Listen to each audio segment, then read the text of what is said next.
सो आज का हमारा क्वेश्चन है find the equation of the sphere which touch the plane 3x plus 2y minus Z plus 2 equal to 0 at the point 1 comma minus 2 comma 1 and also cut orthogonally the sphere X square plus Y square plus Z square minus 4x plus 6y plus 4 equal to 0। हमें जिस sphere की equation निकालनी है मैंने consider किया कि let the general form of the required sphere वो हो जाएगा हमारा X square plus Y square plus Z square plus 2ux plus 2vy plus 2wz plus d equal to 0। इसको मैंने दे दिया इक्वेशन नंबर 1। अब हम जानते हैं we know that the equation of a plane of a contact at a point, यानी किसी भी पॉइंट पे अगर हमें equation of plane of contact निकालना है तो उसकी हमारी इक्वेशन होती है x(x1) plus y(y1) plus z(z1) plus u(x plus x1) plus v(y plus y1) plus wz plus z1 plus d equal to 0। इस क्वेश्चन के अकॉर्डिंग हमें पॉइंट गिवन है 1 कॉमा माइनस 2 कॉमा 1, तो ये हो जाएंगे हमारे x1 y1 एंड z1 की वैल्यू।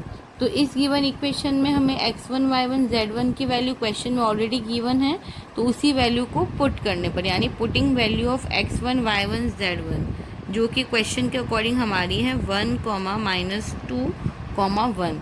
ये वैल्यूज इस वाली इक्वेशन में रखने के बाद अगर हम इसको सॉल्व करेंगे तो हमें मिल जाएगा इक्वेशन नंबर 2। वैल्यूज रखने के बाद x y z टर्म अलग कर लेना और एक तुम्हारा जितने टर्म बचते हैं वो एक कांस्टेंट टर्म के फॉर्म में हो जाएगा।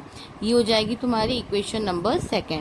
अब क्वेश्चन में ही हमें इक्वेशन ऑफ प्लेन गिवन है जो कि है 3x plus 2y minus Z plus 2, तो इसको हमने मान लिया इक्वेशन नंबर 3।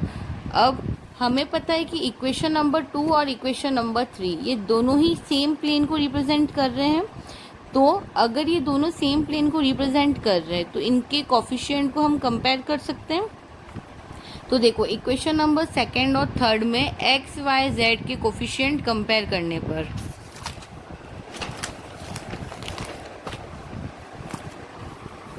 इसमें देखो इक्वेशन नंबर 2 और 3 के कोफिशिएंट कंपेयर किए एक्स वाई जेड के, तो मुझे मिल गया u प्लस 1/3 ये x का कोफिशिएंट, ये y का, z का और ये कांस्टेंट का। मैंने माना ये सारे ही कोफिशिएंट के रेशियो किसके इक्वल हैं, k के इक्वल है, ये मैंने कंसीडर किया है। इसको ले लो इक्वेशन नंबर 4। अब हमें क्वेश्चन में भी कंडीशन गिवन थी कि ये दोनों एक दूसरे को ऑर्थोगोनली कट कर रहे हैं। ये देखो क्वेश्चन में ऑलरेडी मेंशन था कि ये क्या कर रहे हैं, एक दूसरे को ऑर्थोगोनली कट कर रहे हैं, ये वाला प्लेन और ये वाला स्फीयर। सो क्वेश्चन के अकॉर्डिंग एक दूसरे को ऑर्थोगोनली कट कर रहे हैं तो हम इसकी कंडीशन यूज़ कर सकते हैं। So using condition of orthogonality, ये इसकी कंडीशन होती है, ये हमने पहले भी पढ़ रखा है कि ये तुम्हारी कंडीशन है। इसमें u2 v2 और w2 की और d2 की वैल्यूज़ रखने पर अब डाउट होगा कि u2 v2 w2 और d2 की वैल्यू कहाँ से लिखी। तो देखो according to question equation of sphere हमें गिवन थी x square plus Y square plus Z square minus 4x plus 6y plus 4। इस स्फीयर की इस स्फीयर की इक्वेशन को अगर हम जनरल फॉर्म से कंपेयर करते हैं तो हमें u2 v2 और w2 की वैल्यू मिल जाएगी। तो कंपेयर करने पर u हमें मिला -2, v मिला 3 एंड क्योंकि यहाँ पे z वाली टर्म नहीं है इसलिए तुम्हारा w हो जाएगा 0 एंड d 2 हो जाएगा 4। तो इसकी वैल्यू जनरल फॉर्म से कंपेयर करने पर मुझे u2 v2 w2 और d2 मिल गया। ये वैल्यू इसमें मैंने इक्वेशन में पुट कर ली, ठीक है। अब देखो इसको अगर ब्रैकेट में मल्टीप्लाई करते हो तो हमें मिल जाएगा इक्वेशन नंबर 5। क्लियर है यहाँ तक? ये हो गया तुम्हारा इक्वेशन नंबर 5। अब हमें इक्वेशन नंबर 4 से देखो इसको 1 2 3 एंड 4 कंसिडर कर लो। हमने इसको 1 2 3 4 5 कंसिडर कर लिया। सो 1 को 5 के इक्वल रखने पर हमें u की वैल्यू मिल जाएगी। ऐसे ही सेकेंड को 5th के इक्वल रख लो, थर्ड को रख लो और फोर्थ को रख लो, यानी फर्स्ट सेकंड थर्ड फोर्थ सबको इंडिविजुअली जब 5th के इक्वल रखते हो तो हमें u v w और कहीं ना कहीं d की वैल्यू मिल रही है। तो देखो इसको रखने पर हमें ये वैल्यूज़ मिल गई, इसको मैंने दे दिया इक्वेशन नंबर 6। अब इक्वेशन नंबर 6 में u v w की वैल्यू अगर आप फोर्थ वाली इक्वेशन में रखते हो, ठीक है, यानी u v w की वैल्यू, इसको नेम दे दो 6a 6b 6c and 6d।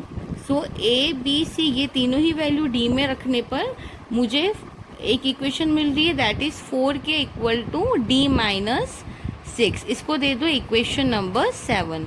अब हमें देखो इक्वेशन नंबर 5 भी हमारे पास है, यहाँ पे भी d है, d की वैल्यू हमें नहीं पता है। सिमिलर यहाँ पे भी देखो इक्वेशन नंबर 5 है, इसमें हम क्या करेंगे u v की वैल्यू रख सकते हैं जो हमने यहाँ से निकाली है।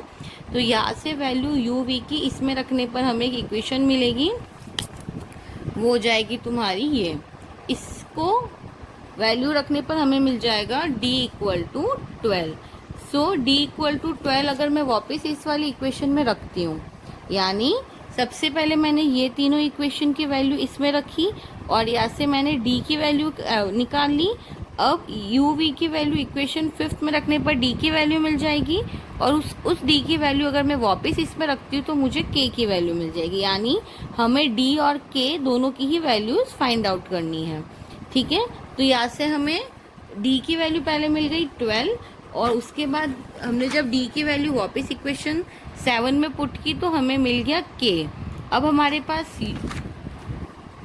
d की वैल्यू है, k की वैल्यू है, इसी k की वैल्यू को अगर मैं वापस u v w में रखती हूँ, यानी इस इक्वेशन में रखती हूँ तो मुझे u v w की वैल्यू मिल जाएगी। सो इन शॉर्ट हमें d v u और w सारे ही कांस्टेंट की वैल्यूज़ निकालनी है।